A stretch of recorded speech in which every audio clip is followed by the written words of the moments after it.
Herkese selamlar kıymetli dostlar. Arda Güler'le ilgili bazı gelişmeler var. Özellikle Real Madrid tarafında hangi oyuncunun hangi pozisyonda oynayacağı ile ilgili haberler çıkmaya devam ediyor. Tabii ki biz Arda Güler tarafından bakacağız olaylara. Açıkçası Real Madrid'de Arda Güler'i ilgilendiren 3 önemli haber var. Hepsini teker teker inceleyeceğiz. Hazırsanız başlayalım.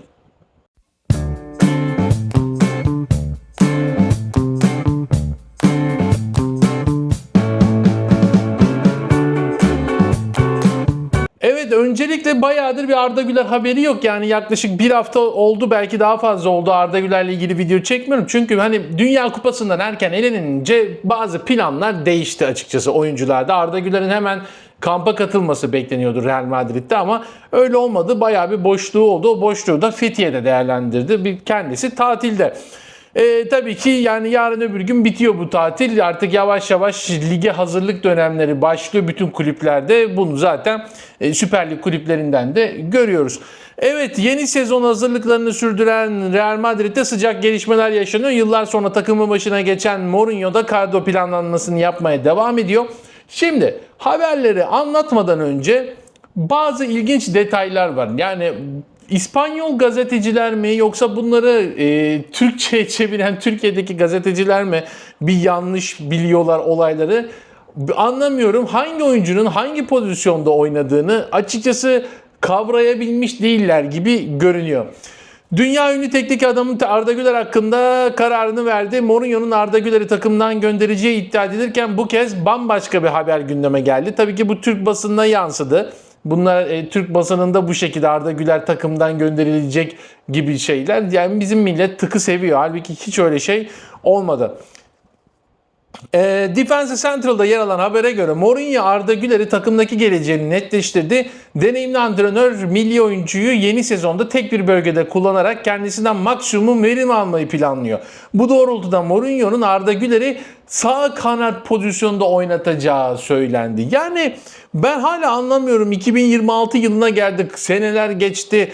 100'ün üzerinde maç oynandı. Hala Arda Güler'in sahada oynanacağı yönünde haberler çıkmaya devam ediyor.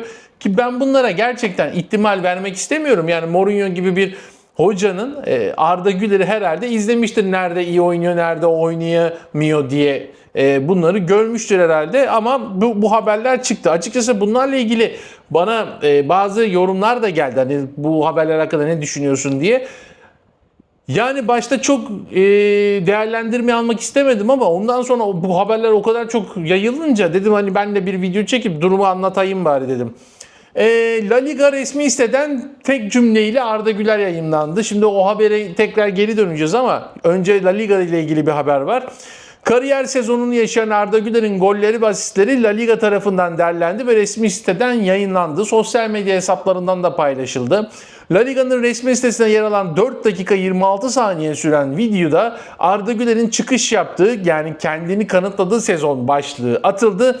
La Liga'nın bu başlığı milli futbolcu için geçen sezon birçok futbol otorisi tarafından yapılan yorumları yeniden akıllara getirdi. Geride bıraktığım bu sezon Arda Güler'le ilgili kamuoyunda yapılan yorumlarda da sık sık potansiyel futbolcu statüsünden çıktığı ve artık kendini kanıtladığı belirtiliyor ki Jürgen Klopp'un, Thierry Henry'nin bununla ilgili inanılmaz açıklamaları var ki onları da Salih Dinho kanalı var YouTube'da. Biliyorsunuz beni takip edenlerin birçoğunu takip ediyor. O çok güzel derleme yapmış. Mutlaka gidin o videoyu da izleyin. Teklifler. Şimdi Galatasaray'ın bir teklifi var. Burada bu teklif de direkt Arda Güler'i etkileyecek bir teklif açıkçası. Ne demişler? Yeni sezon hazırlıklarına başlayan Galatasaray'da transfer çalışmalarını hızlandırdı. Şampiyonlar Ligi'nde iddia olacak bir kadro kurmak isteyen Galatasaray flash bir isme yönlendirdi. Bakın olayın Arda Güler'le ne alakası var? Sarı Kırmızılar İspanyol kulübü Real Madrid'in yıldızı Federico Valverde'yi kadrosuna katmak istiyor. Uruguaylı futbolcu listenin ilk sırasına yazan Galatasaray yönetimi bonservisi karşılamak için kaynak arayışına girdi. Bu arada Valverde'yi 90 milyon eurodan aşağıya da alamazsınız yani. Öyle de bir durum var. Haberin kaynağı da biliyorum. Sevdiğim de bir arkadaşım, yani muhakkak çok derinlemesine incelemiştir, araştırmıştır. Yani bu Galatasaray'ın kesinlikle Valverde'ye bir isteği vardır. Transfer etme isteği vardır. Ama edebilirler mi o meçhul.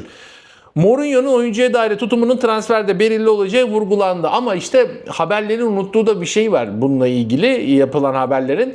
Zaten Valverde'nin içeride bir kavga mevzusu var. Yani burada da suçlu bulunmuştu hatırlarsanız Valverde. Takımdan zaten gönderileceği söyleniyordu. İspanyol basınında yer alan haberlerde Arda Güler ve Valverde'nin sağ kanat rotasyonunu oynayacağı ifade edilmişti. Valverde'nin ayrılması halinde Arda Güler sağ kanatta 1 numara olacak.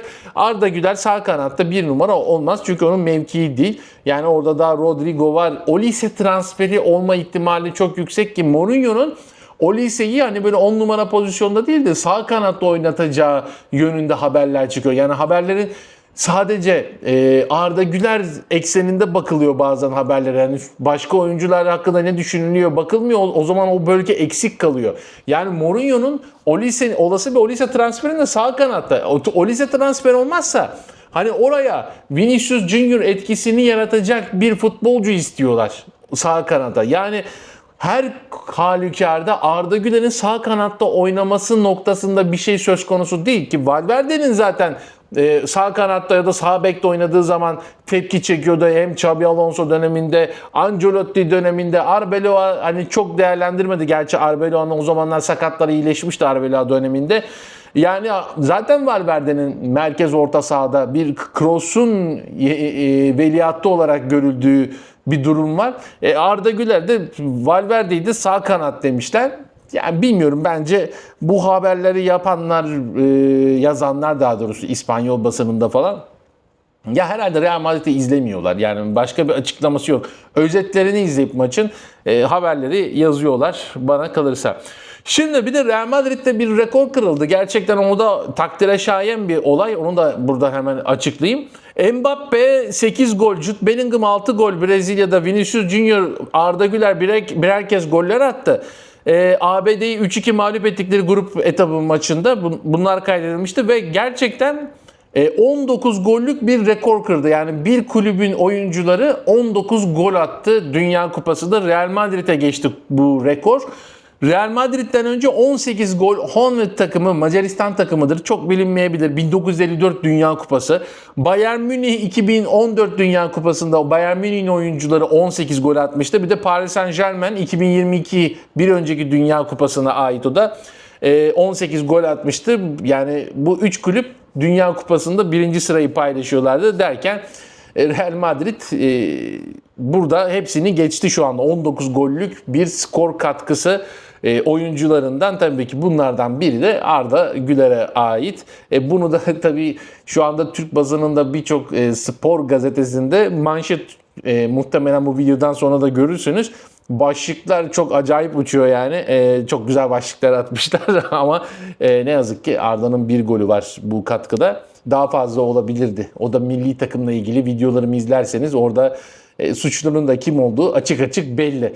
Bana kalırsa da milli takımımız Uluslar Ligi'nde de benzer şeyler yaşayacak gibi duruyor. Çünkü kafa, mantalite hiçbir şey değişmeden Uluslar Ligi'ne gidiyoruz. İşte bundan sonra da önümüzde Avrupa Kupası elemeleri var. Artık katılırız. Yani Dünya Kupası'na da bundan sonra katılırız. Çünkü Infantino bu yeni sistemi de beğenmemiş. 64 takıma çıkarmayı planlıyor Dünya Kupası'nı. Yani herhalde 2038'de falan dünyadaki bütün ülkeler direkt katılacak Dünya Kupası'na. Eleme falan olmayacak. Yani öyle bir durum söz konusu. Avrupa Kupalarına da zaten statü değiştikten sonra Türkiye her Avrupa Kupası'na katıldı. Hiçbirini sektirmiyoruz. Çünkü artık katılmak daha kolay oralara. Bir de gerçekten o noktalarda eskiden o seviyelerde değildi milli takım. Şimdi kötü yönetimle bile o seviyelerin üzerine çıktı. Yani artık öyle Cebeli Tarık sürprizleri falan olmuyor. Çünkü futbolcuların hepsi çok profesyonel oldular her konuda. Ama işte teknik heyet yeteri kadar profesyonel ve yetkin olmayınca da büyük rakiplere karşı büyük sıkıntı yaşıyoruz. Evet, hepinize teşekkür ederim kıymetli dostlar. Yorum yapmayı, beğenmeyi, abone olmayı unutmayın. Ben Oğuzhan Poyrazoğlu. Bir sonraki videoda görüşmek üzere. Sağlıcakla.